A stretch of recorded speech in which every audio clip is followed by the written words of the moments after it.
같이 바로 생명의 길 혹은 사망의 길, 생명의 길, 사망의 길, 이렇게 양갈래의 길이 우리 앞에 놓여져 있음을 우리는 알 수가 있습니다. 그러면 우리가 해야 할 것은 무엇인가? 바로 우리는 생명의 길을 택하든지 아니면 사망의 길을 택하든지 그 둘 중에 하나는 반드시 택하여야 된다는 것입니다.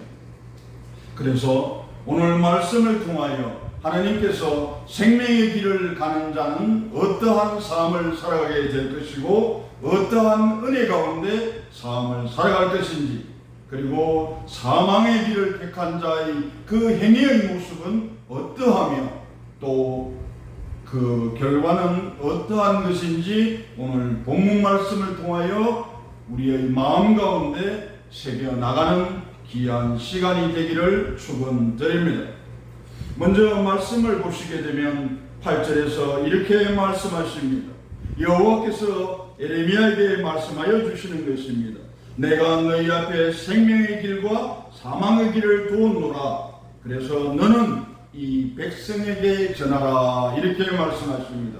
즉 눈물의 선지자인 그 에레미야에게 하나님께서는 이스라엘 백성들을 향하여 더 구체적인 남유다 백성들에게 이렇게 전하라고 하는 것입니다.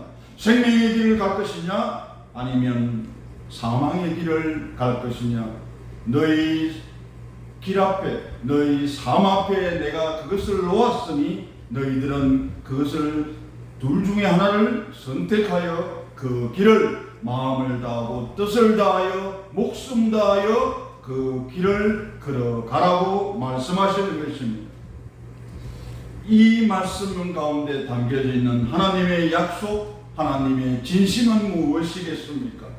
우리는 누구나 10명이면 10명 다 말할 것입니다. 바로 생명의 길, 구원의 길, 영원한 그 생명의 길을 가기를 하나님께서는 바라시고 2000년이 지난 지금에 이르러서 우리에게까지 말씀하여 주시는 것입니다. 그러면 그 생명의 길을 간다는 것과 그리고 사망의 길을 간다는 것이 어떠한 것인지 오늘의 말씀을 통하여 살펴보도록 하겠습니다. 그래서 9절에서는 말씀하십니다. 이 성읍에 사는 자는 칼과 기근과 전염병에 죽으려니와 너희를 에워싼 갈대아인에게서 나가서 항복하는 자는 살 것이나 그의 목숨은 전리품같이 되리라. 이 말씀은 너무나 그 유다 백성에게는 너무나 받아들일 수 없는 그러한 말씀이었습니다. 왜냐하면 사람의 상식으로, 인간의 상식으로서는 인간의 경험칙에 의하면 그 경험의 법칙에 의할 때는 도무지 맞는 말씀이 아닌 거예요. 바로 하나님께서 우리를 지으실 때는 언제고 우리 앞에 칼과 기근과 전염병을 놔두셨다고 말씀하시는 거예요. 그것도 그것이지만 그리고는 또 말씀하시는 것이 갈대아인, 즉 누구에게? 바벨론에게 나아가서 바벨론의 그 느부갓네살 왕에게 나아가서 어떻게 하라고 하십니까? 항복하라고 하시는 거예요. 유대 백성들에게, 남유다 그 백성들에게 그 당시에 왕이었던 시드기야를 향해서 그렇게 백성들을 바로 항복하게 되는 그러한 즉 그렇게 되면 항복한다. 그것은 무엇입니까? 그 나라가 무너지는 것입니다. 그 왕이 사라지는 것입니다. 그리하여 그 바벨론의 그 적국에 느부갓네살 왕이 바로 남유다의 왕이 되어버리는 그러한 결과를 가져오게 되는 것입니다. 그런데 그에서 또 나아가서 뭐라고 말씀하시냐면 항복하라는 거예요. 항복하는 자는 살겠다고, 항복하는 자는 살아난다고 말씀하시는 거예요. 아니 지금 우리가 우리의 입장을 그것으로 한번 바꿔놓겠습니다. 그러면 우리나라가 일본에게 침략당하여 우리나라가 이랬을 때, 식민지가 되었을 때, 그 나라의 위정자들이, 우리나라를 책임지고 있던 그 위정자들이 뭐라고 얘기하냐면 항복하라고 얘기하는 거예요. 일본에게 항복하라고 얘기하는 거예요. 그리고 항복하라고 얘기하는 것으로 끝나는 것이 아니라 그의 목숨은 전리품같이 되리라고 말씀하십니다. 혹 살아남았다 하더라도 뭐가 된다? 전리품과 같이 보로가 된다는 거예요. 이 기막힌 말을 에레미야는 백성들에게 말을 하여야 된다는 것입니다. 항복하지 않으면 어떻게 된다고 합니까? 하나님께서 항복하지 않으면 칼, 그리고 굶주림과 기근에, 그리고 전염병에 의하여 결국은 죽게 된다는 것입니다. 왜 이러한 말씀을 하십니까? 하나님의 진노가 이 땅 가운데 이 성읍에 사는 자에게 하나님의 진노가 머물렀기 때문인 것입니다. 그러나 그 진노의 하나님께서도 뭐라고 말씀하시냐면 살아나갈 길, 저 죽은 자의 그러한 상태이지만 살아나갈 길에 대하여 말씀하여 주는 것입니다.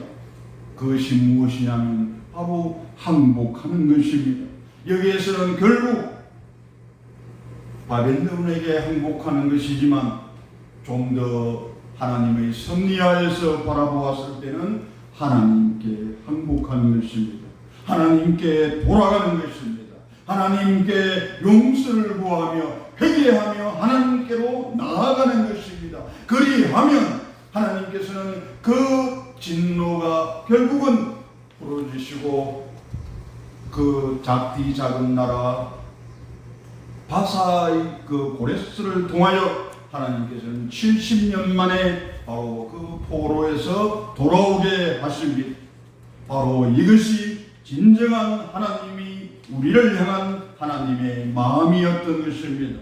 그 하나님께서 이 성읍에 있는 자, 이 남유대에 있는 이 자들을 결국은 바벨론에게 맡기셔서 그 바벨론으로 인하여 그 나라는 멸망하게 되지만, 그러나 그 멸망한 그 가운데서도 항복하는 백성과 그리고 그 목숨을 부지하는 그 사람들은 포로 생활을 하게 되지만은, 그러나 끝끝내 하나님께로 회개하며 돌아오는 자의 안에서는 하나님은 그 하여와 같은 은혜, 그 긍휼의 사랑을 베풀어 주시겠다는 하나님의 온전한 뜻이 담겨져 있는 것입니다.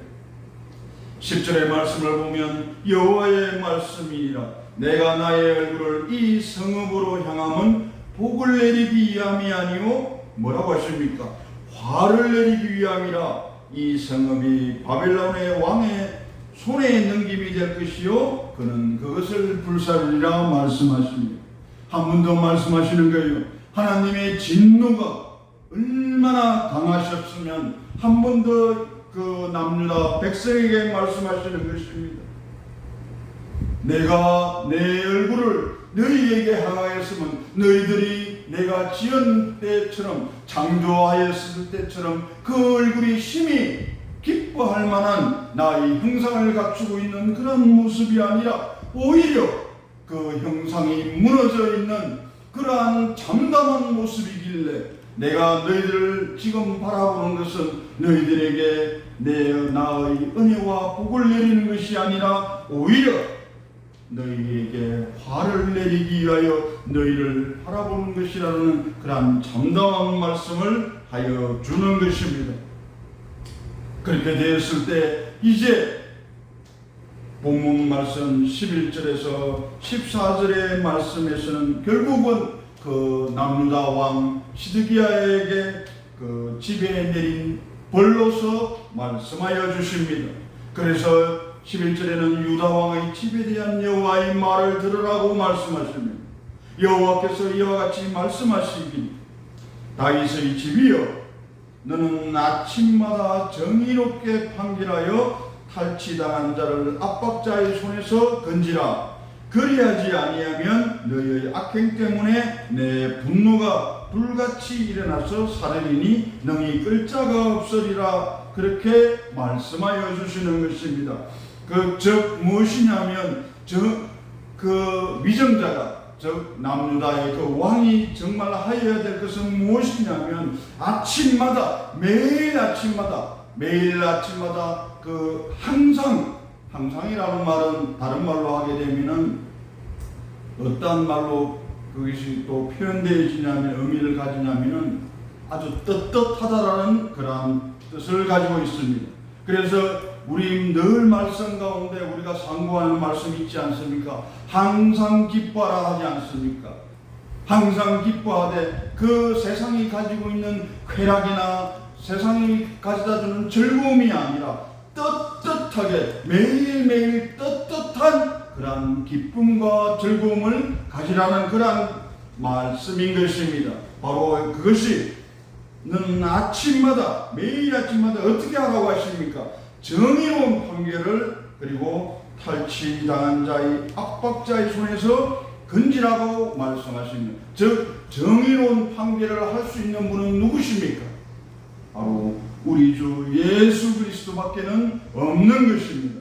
그러면 그 예수 그리스도를 대리하는 자는 자신의 생각이나 자신의 경험이나 자신의 권세를 가지고서 세상 모든 것을 판결하고 판단하는 것이 아니라 그 주인 되시고 왕이 만왕의 왕이신 오로지 우리 주 예수 그리스도의 그 뜻에 합한 하나님의 뜻에 합한 하나님의 뜻에 맞는 그러한 결정을 내리는 자만이 탈취당한 자의 압박자의 손에서 건질 수가 있다고 그 해답을 말씀하여 주시는 것입니다.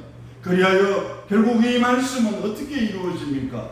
바로 바사 제국의 그 고레스를 통하여 하나님께서는 그 말씀하신 그 약속을 이루어내시는 것입니다. 그 고레스를 통하여 한낱 적국에 불과한 그 사람을 들어 사용하셔서 하나님의 섭리하에서 결국 하나님이 약속하신 그 말씀 너희들을 심판하고 너희들을 정죄하고 너희들에게 내 진노가 머무는 것이 내 진심이 아니라 내 뜻이 아니라 오히려 그 탈취당한 자를 그 압박사의 손에서 건져내어 영원한 생명과 영원한 그 자유를 우리에게 주시겠다는 하나님의 약속의 말씀을 붙잡는 그런 오늘이 되시고 여러분이 되시기를 축원드립니다.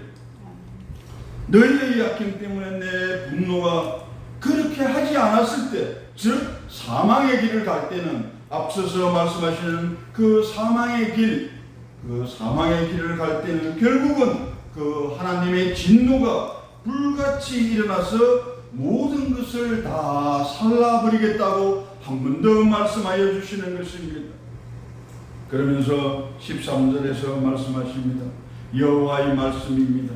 골짜기와 평원 바위의 주민아 보라, 너희가 말하기를 누가 내려와서 우리를 치시리요 누가 우리의 거처에 들어오리요 하거니와 나는 내 대적이라.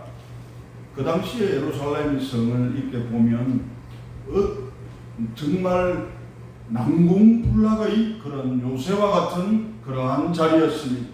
그럼에도 불구하고 하나님께서는 그 백성들이 교만하여 자만하여 오히려 하나님의 말씀을 어기고 그러한 삶을 살아가면 누가 우리에게 와가지고 누가 우리를 와서 우리의 거처에 들어와서 우리를 공략하고 우리를 무너뜨릴 것이냐 그렇게 하는 백성들이었지만은 그러나 이제는 하나님께서 마음만 먹으시면 그 어떠한 것들도 하나님의 분노가 일어났을 때는 그 어떠한 것들도 다 멸하여 사라질 것이라는 것을 말씀하여 주시는 것입니다.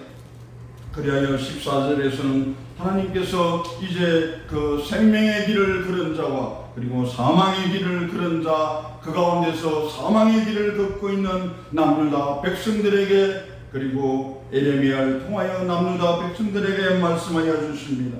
내가 너희 행위대로 너희를 벌할 것이라 말씀하여 주시는 것입니다. 그러면 하나님께서는 무엇이냐면 우리에게는 분명하게 하나님께서는 생명의 길, 사망의 길을 갈 수 있는 그 선택권을 주셨다는 것입니다. 즉 다른 말로 하면 자유의지를 주셨다는 것입니다. 그럼에도 불구하고 우리는 무엇을 선택하였습니까?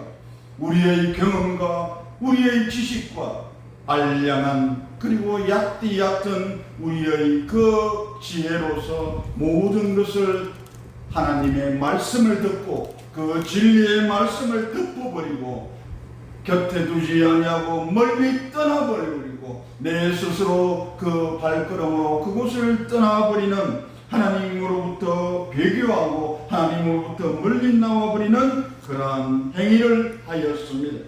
그렇게 하였을 때 하나님께서는 행위대로 벌하여 주신, 행위대로 너희를 벌할 것이며, 그리고 또 숯불의 불과 그 모든 주의를 다 살라버리라고 말씀하시는 것입니다. 이 본문과 말씀에서 우리는 한 번 더 찾아볼 말씀이 있습니다. 어디냐면 바로 신명기 30장입니다. 신명기 30장을 한번 펴보시도록 하겠습니다. 구약 310페이지입니다.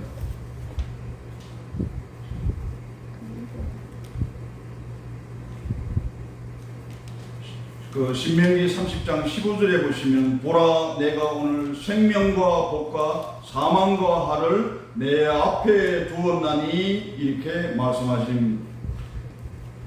제가 본문 말씀, 오늘의 본문 말씀을 통하여도 말씀드렸지만 내 앞에 두었다는 것은 우리에게 선택권을 주셨다는 것입니다.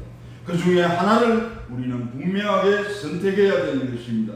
그런데 여기에서는 생명의 길을 가는 그 내용이 잘 나와 있습니다. 어떠한 것이냐면 생명과 복을 누리는 그러한 길은 어떠한 길인가에 대해서 16절에서 아주 자세하게 말씀하여 주십니다. 곧 내가 오늘 내게 명령하여 내 하나님 여호와를 어떻게 합니까? 사랑하고, 첫 번째 내 하나님 여호와를 사랑하고 그 모든 길로 그 행하고 그의 하나님의 명령과 규례와 법도를 지키는 것이라. 그것이 바로 생명의 길입니다.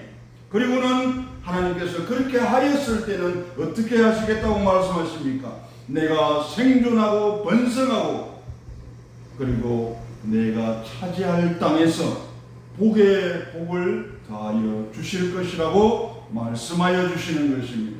그런데 이렇게 생명과 복으로 우리가 선택하여 그 길로 나아갔을 때는 하나님께서는 어떻게 하였을 때는 이렇게 정말 영원한 생명을 누리며 복을 받는 자가 된다고 하셨지만, 그러나 하나님께서는 또 우리에게 선택권을 주셨기 때문에 만일 우리가 마음을 돌이키지 아니하고 유혹을 받아, 어떠한 유혹이겠습니까? 세상의 유혹, 그리고 사단과 마귀의 그 계략, 그 유혹을 받아 다른 신들에게 절하고 그를 섬겼을 때 어떻게 하시겠다고요? 하나님께서 선언하시는 거예요. 너희에게 선언하노니 너희가 반드시 망할 것이라고 말씀하십니다. 그리고 너희가 요단강 건너가 그 차지할 땅에서 너희의 날이 길지 않을 것이라고 말씀하시는 것입니다. 그래서 하나님의 이 말씀을 하늘과 땅을 불러 너희 앞에서 증거를 삼으시는 것입니다. 내가 생명과 사망과 복과 저주를 너희 앞에 두었은즉 너와 너 자손이 제대로 살고자 할 경우에는 뭐라고 하셨습니까? 생명을 택하라 하셨습니다. 너와 내 자손이 내가 약속한 그 땅에서, 젖과 꿀이 흐르는 그 땅에서 살고자 할 때는 무엇을 택하라? 하나님을 사랑하고 그리고 그 말씀을 청종하고 그리고 하나님을 의지하라고 말씀하시는 것입니다. 그러면 우리는 어떻게 된다고 말씀하십니까? 하나님께서 맹세하신 그 땅을 유업으로 받고 살아가는 그런 하나님의 백성, 하나님의 나라의 백성이 된다는 것입니다. 그러면 말씀을 정리하도록 하겠습니다. 오늘의 말씀은 하나님께서 에레미야를 통하여 생명의 길과 그리고 사망의 길에 대하여 말씀하셨습니다. 오늘 본문 말씀은 사망의 길에 대하여 더 자세하게 말씀하여 주셨고, 그러면 그 생명의 길을 가는 자는 어떠한 삶을 살아가며 그리고 어떠한 하나님의 그 축복과 은혜가 있는가는 바로 우리가 신명기 30장에서 16절에서 20절의 말씀으로 잘 살펴보았습니다. 오늘 이 말씀을 통하여 우리가 하나 단언컨대 하나 기억해야 될 것이 있습니다. 무엇입니까? 바로 하나님의 말씀, 하나님을 사랑하며 하나님이 정하신, 하나님이 예배해 놓으신 그 길로 나아갔을 때 그것은 바로 명령과 규례와 법도에 대하여 잘 나와 있습니다. 이것은 하라, 이것은 하지 마라. 그 명령과 규례와 법도를 잘 지켜나가는 것, 그것이 바로 생존하며 번성하고 그리고 우리가 차지할 그 땅에서 마음껏 복을 누리며 살아가는 것입니다. 그렇게 하지 않았을 때는 하나님께서는 뭐라고 말씀하셨습니까? 칼과 그리고 칼, 기근, 그리고 그 전염병으로 인하여 우리는 결국 멸하게 된다는 그러한 하나님의 말씀이 오늘 본문 말씀을 통하여 우리에게 주시는 하나님의 은혜의 말씀인 것입니다. 이 말씀을 우리 마음판에 새기고 진정한 생명의 길로 나아가는 그리고 그 생명을 이 땅 가운데서 마음껏 누리며 살아가는 여러분이 되기를 축원드립니다. 기도하겠습니다. 사랑과 은혜가 풍성하신 하나님 아버지 너무나 감사드리옵나이다. 오늘 하나님께서 말씀하여 주셨습니다. 생명의 길로 그리고 그 사망의 길 그 또한 너희 앞에 내가 두었다. 그것을 선택하여 그 생명의 길로 그리고 그 사망의 길로 나간 그런 일이 있다 할지라도 특히 사망의 길로 나간다 할지라도 하나님께로 돌아오면 회개하여 하나님께로 돌아오면 하나님께 말씀에 청종하고 그 명령과 규례와 법도를 지키는 그러한 삶을 살게 되었을 때는 그 하나님께서는 용서하여 주시고 하나님의 진노를 거두리라 그 약속 또한 하여 주셨습니다. 하나님 아버지 너무나 감사드리옵나이다. 생명의 길 가는 자에게는 더욱더 힘써 그것을 마음을 다하고 뜻을 다하고 목숨 다하고 그리하여 하나님의 그 명령과 규례와 법도를 지켜나갈 수 있는 지혜와 능력을 허락하여 주시옵고 하나님을 잘 모르고 하나님을 떠나 있으며 그리고 잘못 알고 있는 그 악한 사망의 길을 가고 있는 자에게도 우리 공의의 하나님 그리고 선의의 하나님께서 그들을 긍휼히 여기시고 불쌍히 여기시어서 회복하고 회개하고 돌아왔을 때 하나님 반갑게 맞아주시는 그리하여 새로운 생명을 허락하여 주시는 놀라운 기적을 맛보는 우리로 살아가게 하여 주시옵소서. 이 모든 말씀 우리 주 예수 그리스도를 받들어 감사하며 기도 올려옵나이다. 아멘. 아멘.